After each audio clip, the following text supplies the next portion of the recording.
Alhamdulillah nahmadu wa nusalli ala rasulil karim wa ala alihi wa sahbihi ajma'in. Qala Allah subhanahu wa ta'ala fi kitabil karim, a'udzu billahi minasyaitonir rajim. Bismillahirrahmanirrahim. Ya ayyuhalladzina amanu kutiba alaikumus syiyam kama kutiba alal ladzina min qablikum la'allakum tattaqun. Wa qala Nabi Muhammad sallallahu alaihi wasallam, laisa bi khairikum man taraka dunyahu li akhiratahu wa man taraka akhiratahu li dunyahu hatta yusiba minhuma jami'an fa inna dunya balaghun ilal akhirah. Alhamdulillah wa syukurillah, pagi hari ini Allah Subhanahu wa taala masih memberikan kesempatan kepada kita untuk menghadiri dalam sholat subuh secara berjamaah, yang mana fadilahnya barang siapa yang dia sholat subuh secara berjamaah, maka pahalanya seperti orang yang ibadah tahajud semalam suntuk. Masya Allah. Begitu juga Allah Subhanahu wa ta'ala menjamin bagi orang yang sholat subuh secara berjamaah ini akan ditanggung oleh Allah Subhanahu wa ta'ala. Dan dikatakan oleh Imam Ibnu Athaillah Sakandari bahwasanya orang yang menjaga salat subuh, maka insya Allah dia akan ditanggung rizkinya oleh Allah Subhanahu wa taala sampai waktu sore.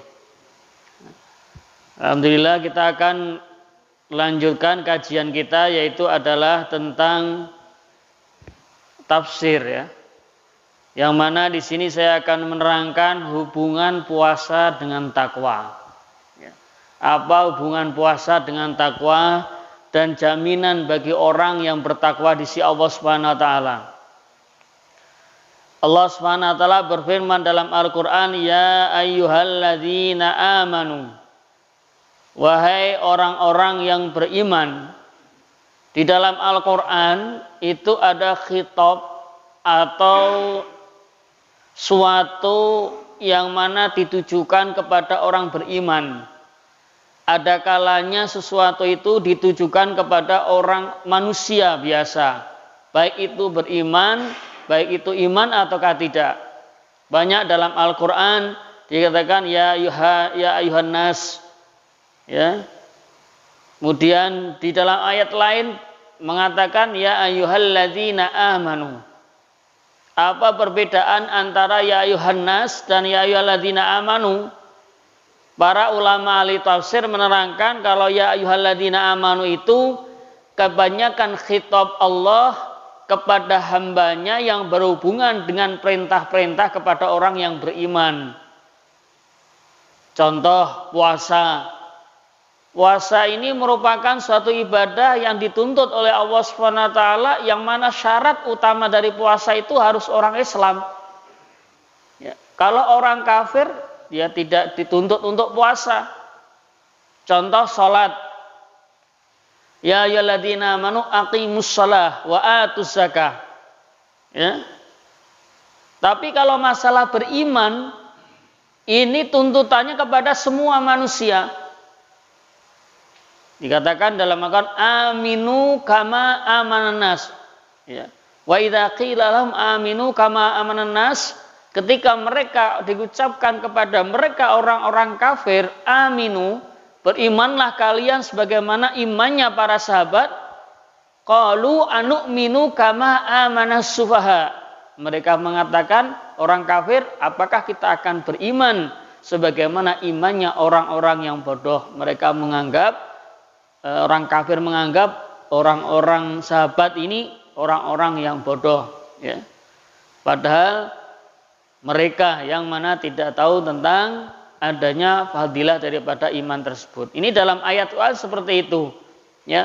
Kalau ayat Nas itu kebanyakan surat yang diturunkan itu Makkiyah, yaitu surat yang diturunkan di kota Mekah.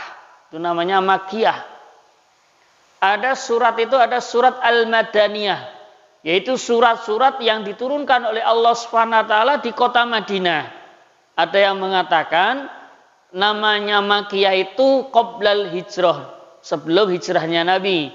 Tapi kalau Madaniyah yaitu itu diterangkan, diturunkan oleh Allah SWT ba'dal hijrah. Ya.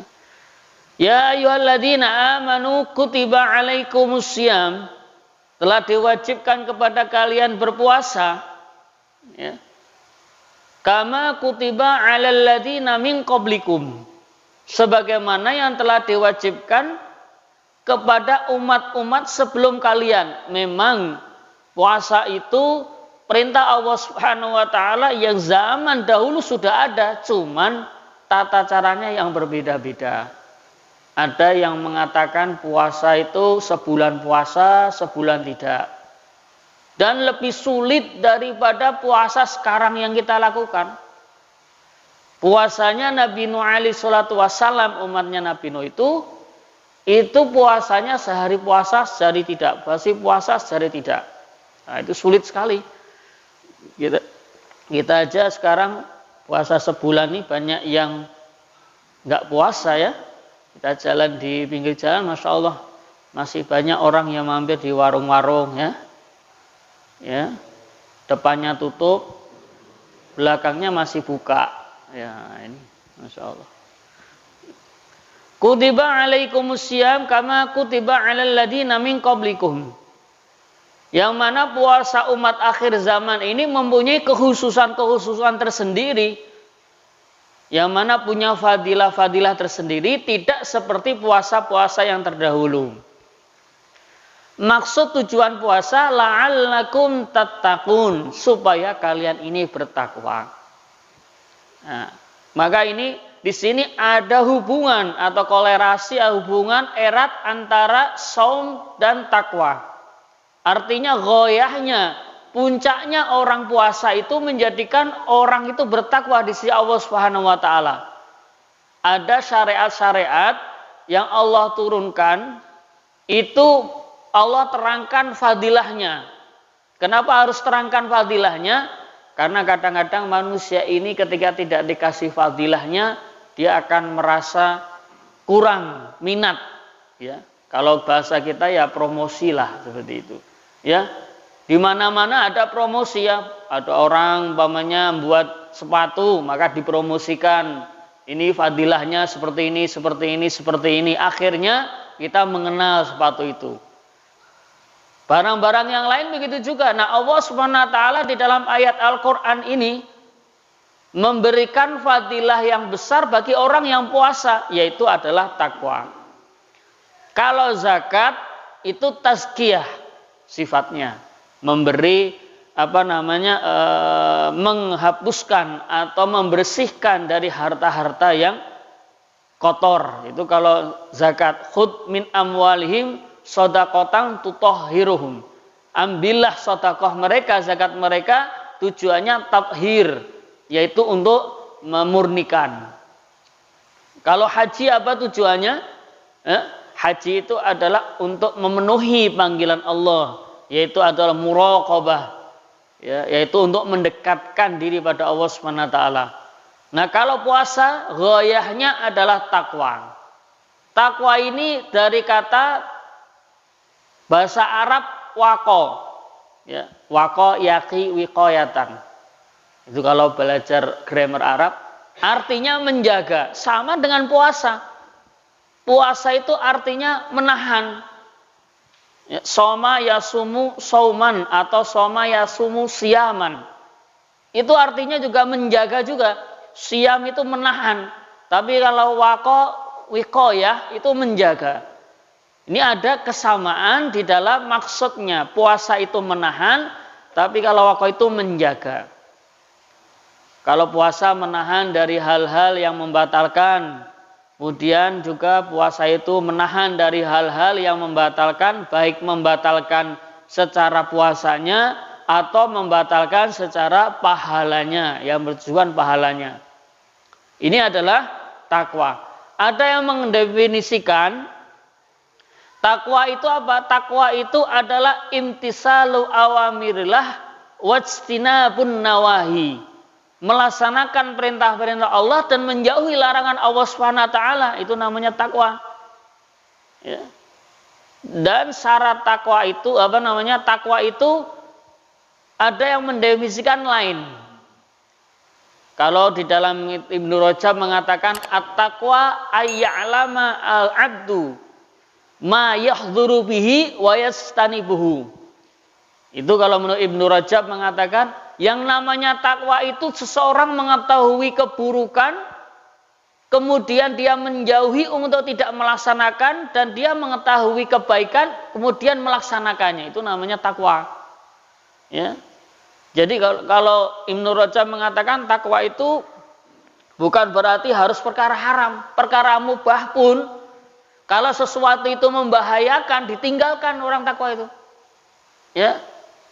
Contoh umpamanya ya, seperti Imam Ghazali mengatakan kalau ada orang umpamanya minum jatahnya dia 1 gelas sudah cukup. Kalau dia minum 3 gelas nanti dia ngantuk, ibadahnya jadi lemas, ya tidak semangat umpamanya. Kemudian dia tidak minum lebih dari 1 gelas itu. Nah itu meninggalkan hal yang seperti itu juga namanya untuk mencapai derajat takwa.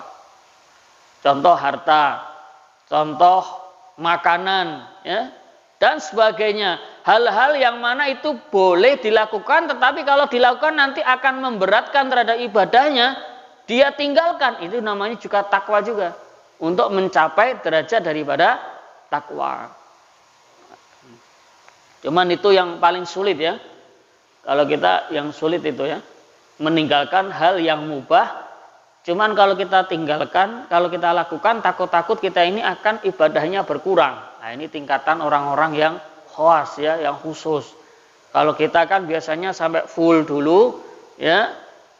Artinya ya difullkan lah ya gimana?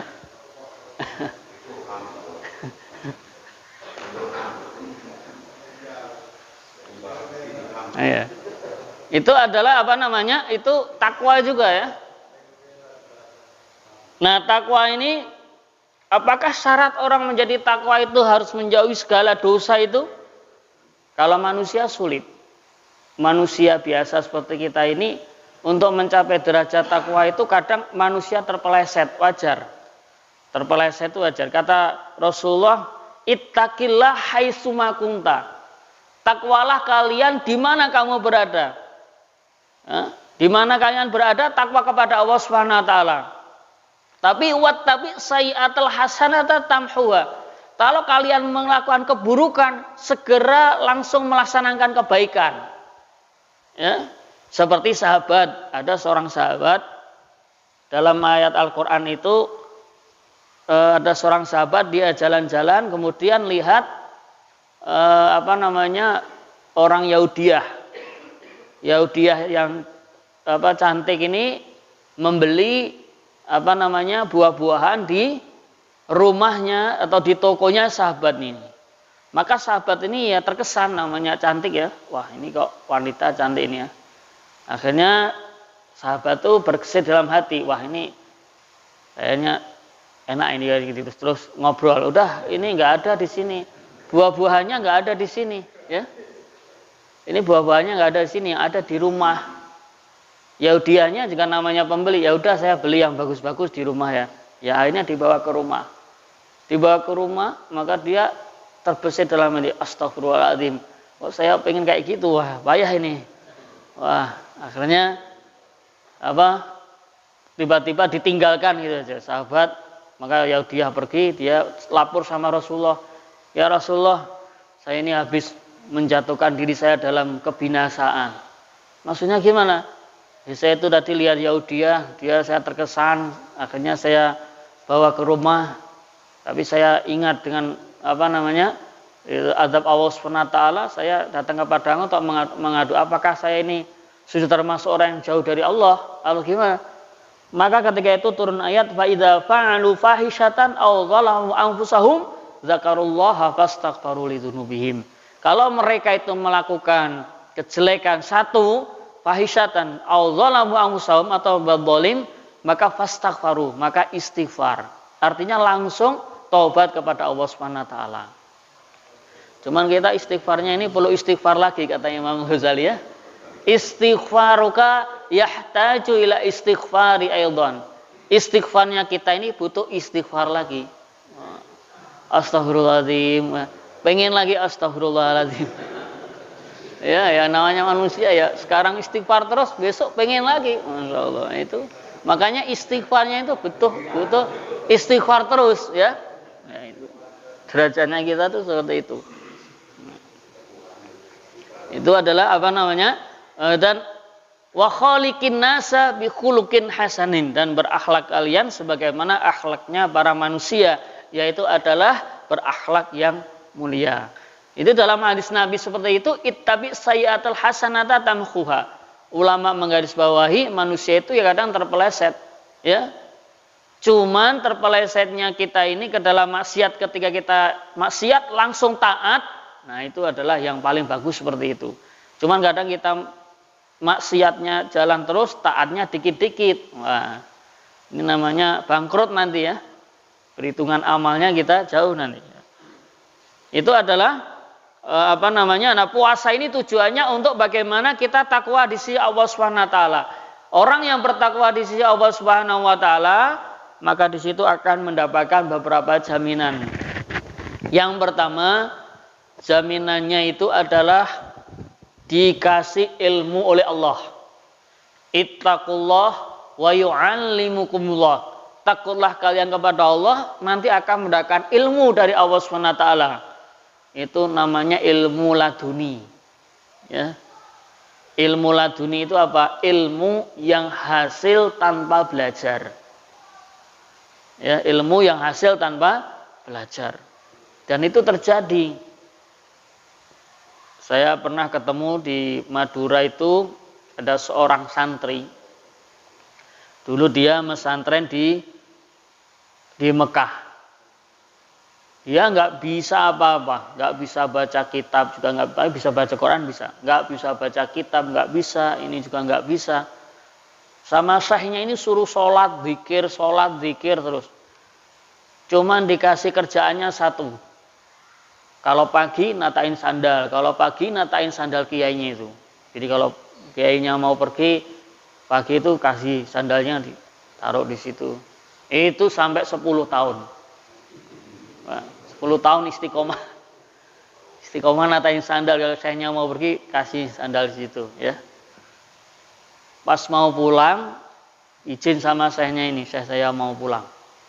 Nggak boleh, besok seminggu lagi pulang.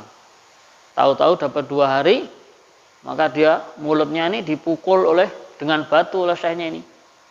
Maka berdarah-darah ini. Kaget, wah saya kok dipukul, salah saya apa ini? Ya. Salah saya apa ini? Tahu-tahu dia ini nggak bisa ngomong, maksudnya nggak bisa ceramah nggak bisa orang itu. Tapi setelah dipukul itu sampai akhirnya pulang ke Indonesia. Pulang di Indonesia itu bisa ngaji, baca kitab bisa lancar. Bisa lancar ya. Bisa hebat ya. Wah kalau gitu tak cobalah. Ya jangan coba-coba kalau di sini ya. Tahu dipukul malah kasus ya. Ya itu. Itu ilmu laduni, ilmu yang mana dikasih oleh Allah Subhanahu wa taala, ilmu khusus. Ya. Seperti bapaknya Imam Syafi'i rahmatullah alaih. Ya, karena beliau menjaga hal yang diharamkan Allah Subhanahu wa taala, tidak melakukan hal yang diharamkan Allah Subhanahu wa taala. Ya, sering cerita itu sering disampaikan ketika beliau jalan-jalan ini, maka ada apel yang di sungai itu malah langsung dimakan. Wah, kaget. Wah, tuh ini saya makan ya, ini apelnya siapa ini?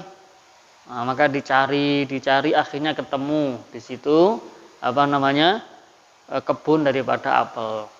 Akhirnya tanya, ini apelnya ini saya makan, saya minta ridhonya. Oh nggak bisa, bukan seperti itu. Enak banget kamu ridho satu itu. Udah kamu harus khidmat sama saya, ya, melayani saya sebagai tukang kebun saya. Berapa tahun? 10 tahun. Wah. Kalau kita paling ngamuk-ngamuk ya. Gara-gara apel satu saya suruh kayak gini, enggak mau. Ini karena wirai ini ya.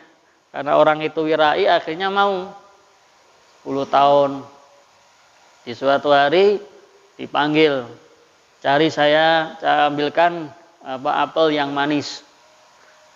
Maka diambilkan, cicipi, kok kecut seperti ini. Kamu kok ngambilnya keliru itu. Cari yang manis. Diambilkan lagi, nggak ada lagi. Keliru lagi. Kok kamu bisa keliru 2 kali?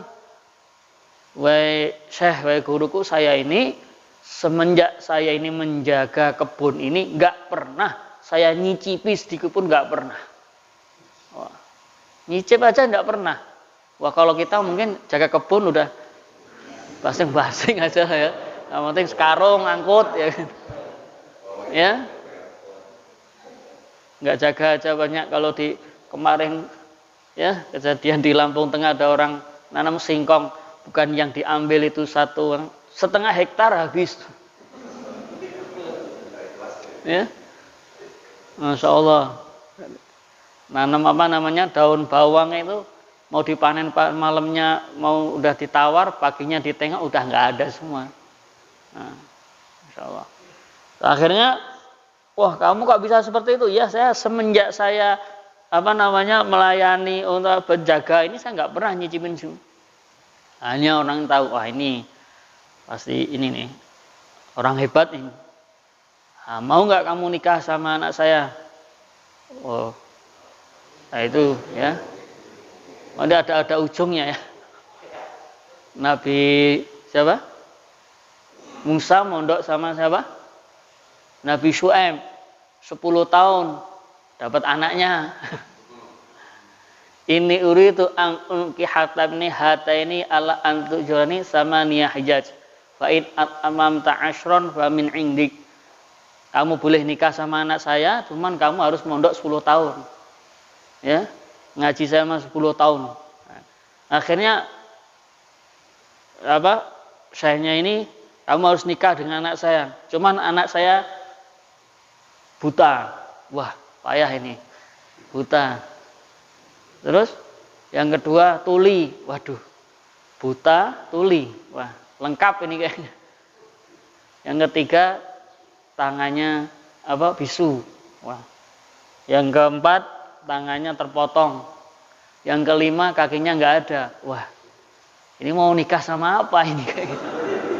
Berat ini, ya. Akhirnya ya karena ini taat sama gurunya. Ini kalau kamu nggak itu ya itu apel yang 1 kemarin itu nggak saya ridho. Wah, berat ini. Akhirnya dia ya udahlah. Akhirnya dinikahkan. Masuk rumah ternyata ada wanita cantik di situ. Wah kok. Maka langsung lari keluar. Ya Syekh, ini ada wanita nyasar di sini. Oh enggak, itu anak saya. Maksudnya buta itu enggak pernah maksiat matanya. Tuli itu maksudnya enggak mendengar hal-hal yang diharamkan. Tangannya enggak pernah bermaksiat, kakinya enggak bermaksiat. Maksudnya seperti itu. Nah, akhirnya punya anak namanya Imam Syafi'i rahmatullah alaih. Nah, itu adalah kisah tentang apa? Imam Syafi'i. Itu kalau orang takwa, nah itu orang takwa itu akan menghasilkan ilmu dari Allah Subhanahu wa taala, ilmu laduni. Ilmu kasbi, ilmu ada 2, ilmu laduni, ilmu kasbi. Ilmu kasbi ya belajar ya dengan grammar Arab. Nah, kalau ilmu laduni itu dia enggak belajar bisa ya. Jangan sampai tertipu, ada orang bisa, wah saya bisa ilmu laduni. Sholatnya 3 rakaat kalau subuh. Wah, kenapa? Saya dapat ilmu laduni dari Allah langsung. Itu namanya bisikan setan itu ya. Itu bisikan setan. Ya.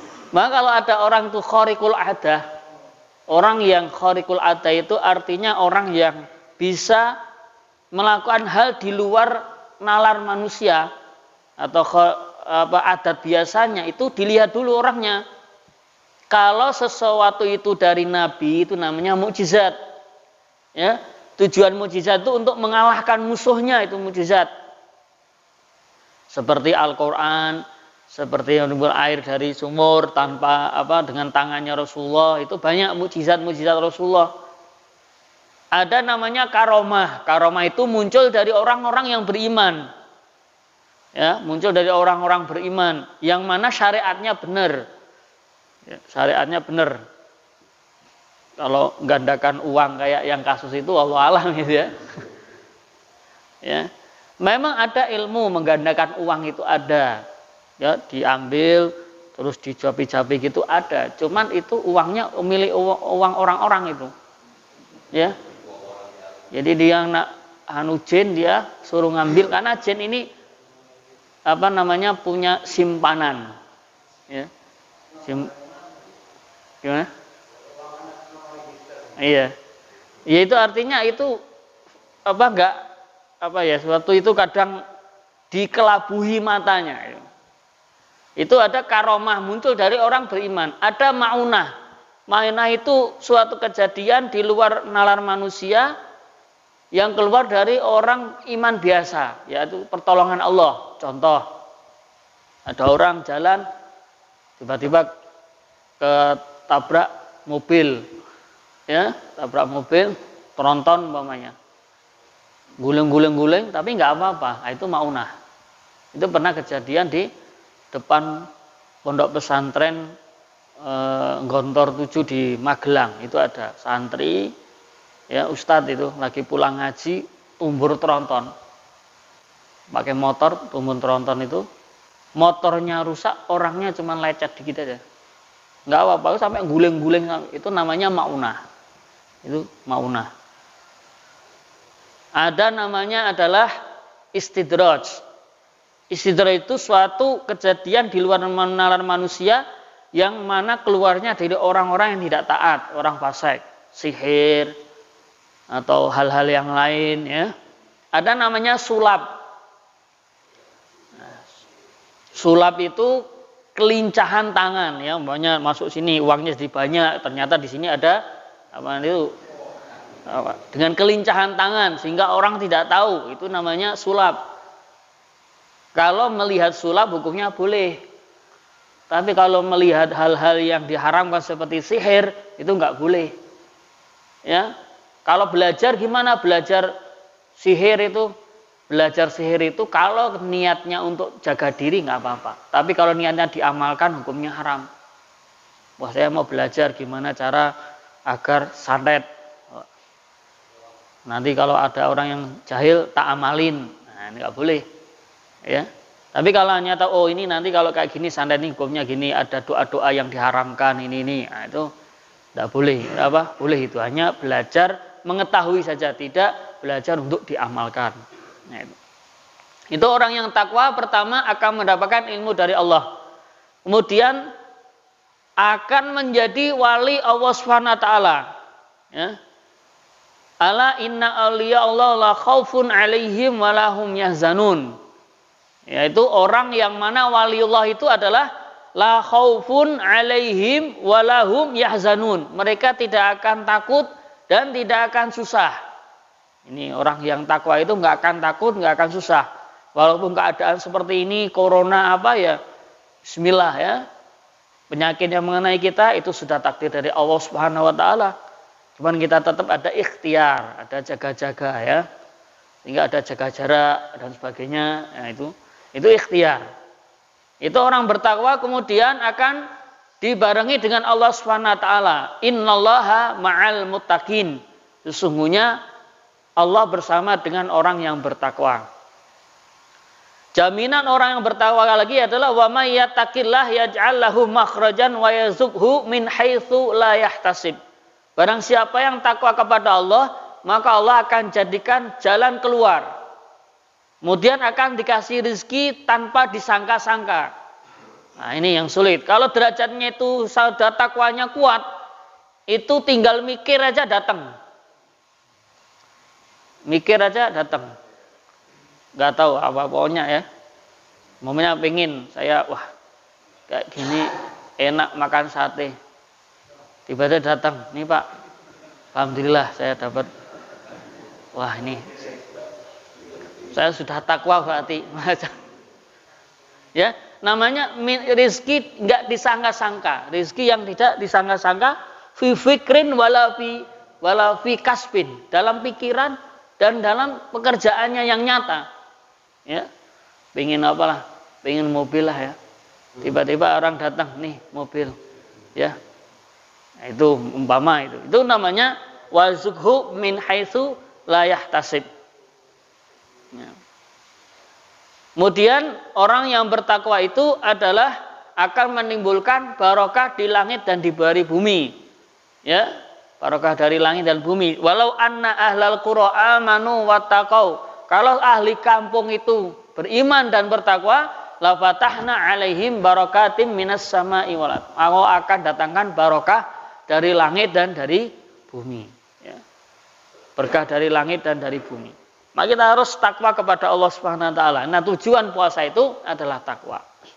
Puasa itu tujuannya takwa karena puasa itu artinya wija, artinya tameng. Tameng dari hal yang diharamkan sehingga kita ini akan naik derajatnya menjadi orang yang muttaqin. Di dalam makalah dikatakan alaika bitaqwallahi in kunta ghafilan ya'tika bil arzaqi min haitsu la tadri. Takwalah kalian kepada Allah Subhanahu wa taala ketika kalian lupa, karena rizki nanti ketika kalian takwa datang tanpa kalian mengetahuinya. Ya. Jadi orang itu kalau dia itu sudah takwa kepada Allah, dikatakan dalam hadis Nabi, atil ajir ajrahu qabla ayaji fa'arakahu. Orang yang benar-benar beriman, bertakwa akan dikasih pahala langsung oleh Allah Subhanahu wa taala. Pahala bau surga namanya. Bau surga itu gimana maksudnya? Surga itu kan angan-angan muncul. Nah, itu surga. Hatinya tenang, angan-angan muncul. Nah, orang kalau itu, makanya kadang orang-orang yang ikhlas karena Allah, ketika hari sahabat itu, ketika mudanya, mereka susah. Abu Hurairah itu pernah jalan-jalan karena nggak punya makan, akhirnya pingsan. Ya. Pingsan dikirain orang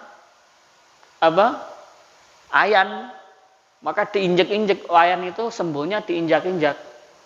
Akhirnya diinjek-injek akhirnya, wah kok nggak sembuh-sembuh ini. Kenapa ini nggak sembuh-sembuh? Akhirnya bangun, saya ini bukan kena ayan, saya ini lapar. Oh, lapar. Akhirnya datang saya ke Abu Hurairah. Sini, tak kasih makan. Itu Abu Hurairah. Ya.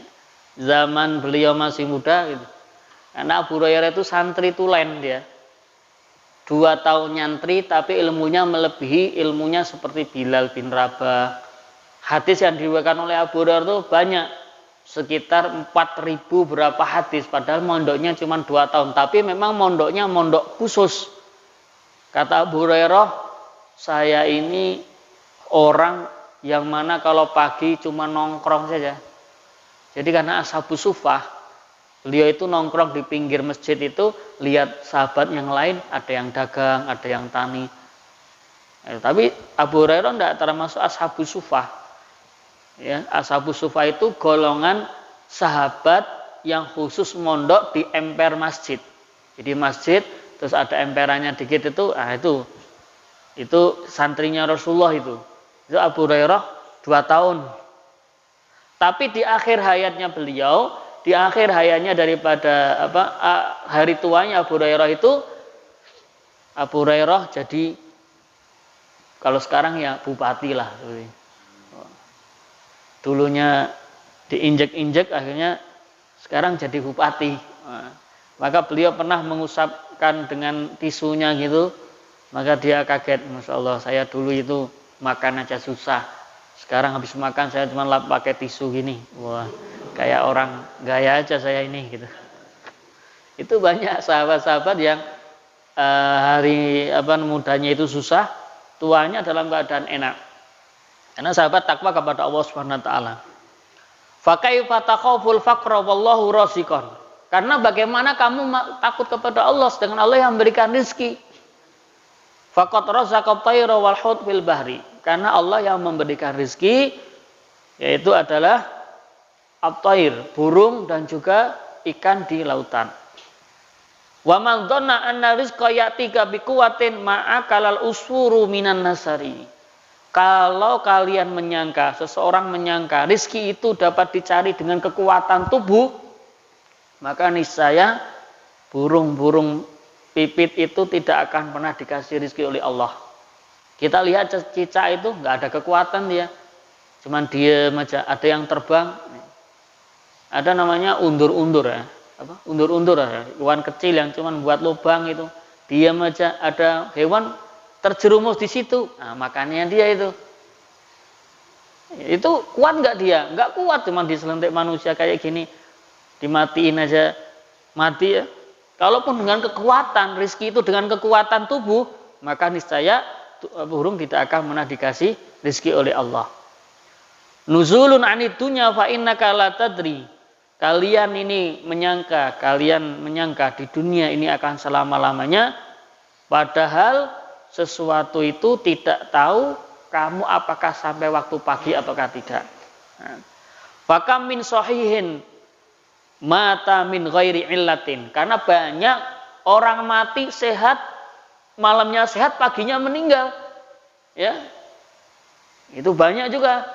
Enggak sakit tiba-tiba mati. Wa kam min sakimin asyahinu minad dahri. Banyak orang sakit terus tapi juga masih hidup sampai sekarang, ya. Di rumah sakit ada orang sudah saya ngerawat saudara tetangga saya itu sudah nggak bisa makan, nggak bisa minum, ya, kencing di situ, ya, berak juga di situ, tapi nggak mati-mati. Wah, ini nggak mati-mati gimana? Sampai ini gimana cara cepat mati? Sowan sama saya, Ustadz, susah ini. Gimana cara cepat mati? Waduh, saya bukan malaikat maut, ya. Kalau mau cepat mati ya tak kasih doa. Apa doanya Ustaz? Nih doanya tak kasih. Bacanya gimana? Ya udah, baca aja nanti. Wah, Ustaz ini doain. Ya karena cepat mati. Ya udah doa itu. Tak kasih doa. Tahu-tahu saya dibel, ya. Ya. Alhamdulillah Pak Ustaz sudah mati. Waduh. Kaget saya. Oh ya, saya pulang nanti saya yang nyolatin. Ya. Jadi waktu itu dia itu ya orang sudah tua, nggak bisa apa-apa, makan nggak bisa, cuman sudah pakai selang seperti itu ya, pakai minumnya pakai sedotan tuh nggak bisa masuk kalau airnya udah keluar, ya, berak di situ, kencing di situ, akhirnya ya itu minta doa cepat mati. Waduh, saya bilang ini doa bukan cepat mati, ini doa ini semoga matinya dikasih kemudahan oleh Allah. Ya kalau mau cepat mati ya semoga cepat dimatikan dalam keadaan husnul khotimah. Kalau enggak ya semoga dikasih kehidupan yang baik. Ya hanya saya suruh baca Yasin, ya. Baca Yasin dengan caranya kalau pas lafaz mubin itu dibaca 7 kali. Ya. Jadi mubin tapi 7 kali. Ya. Kan banyak dalam Yasin itu kan ada lafaz mubin itu dibaca 7 kali. Dibacakan, tapi jangan di depan orang yang sakit, nanti menyakiti kalau tahu. Waduh, saya tidak itu mati. Ya di luar.